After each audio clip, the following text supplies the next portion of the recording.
Our first speaker is a man who has been called the spokesman of the Beat Generation, although it is my understanding that he dislikes this title.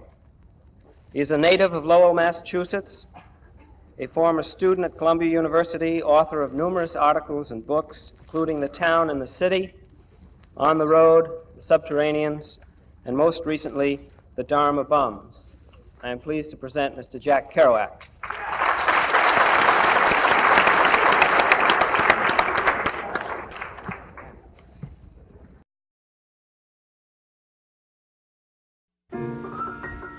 Well, a lot of people have asked me why did I write that book or any book. All the stories I wrote were true because I believed in what I saw. I was traveling west one time at the junction of the state line of Colorado, its arid western one, and the state line of poor Utah. I saw in the clouds, huge and massed above the fiery golden desert of Evenfall, a great image of God with forefinger pointed straight at me, through halos and rolls and gold folds that were like the existence of a gleaming spear in his right hand, which saith, "Come on, boy, go thou across the ground. Go moan for man. Go moan. Go groan. Go groan alone. Go roll your bones alone. Go thou and be little beneath my sight. Go thou and be minute as seed in a pod. Go thou, die hence, and of this world report you well and truly." Anyway, I wrote the book because we're all gonna die. In the loneliness of my life, my father dead, my brother dead, my mother far away, my sister and my wife far away.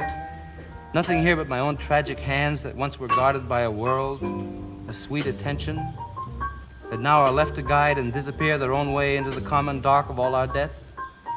Sleeping in me raw bed alone and stupid, with just this one pride and consolation.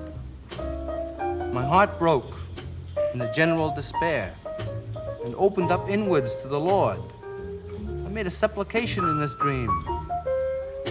So in the last page of On the Road, I describe how the hero, Dean Moriarty's come to see me all the way from the West Coast just for a day or two. We've just been back and forth across the country several times in cars, and now our adventures are over. We're still great friends, but we have to go into later phases of our lives.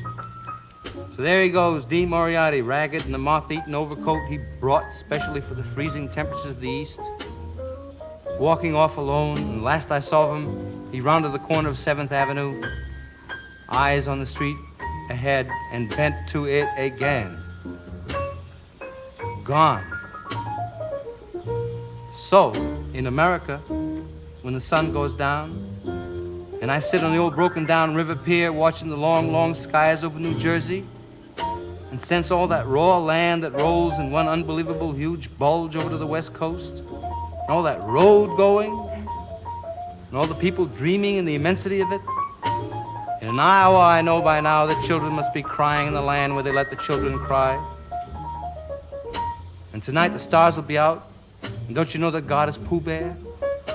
The evening star must be drooping and shedding her sparkler dims on the prairie, which is just before the coming of complete night that blesses the earth, darkens all the rivers, cups the peaks, and folds the final shore in. Nobody knows what's going to happen to anybody besides the forlorn rags of growing old. Think of Dean Moriarty, I even think of old Dean Moriarty, the father we never found. I think of Dean Moriarty, I think of Dean Moriarty.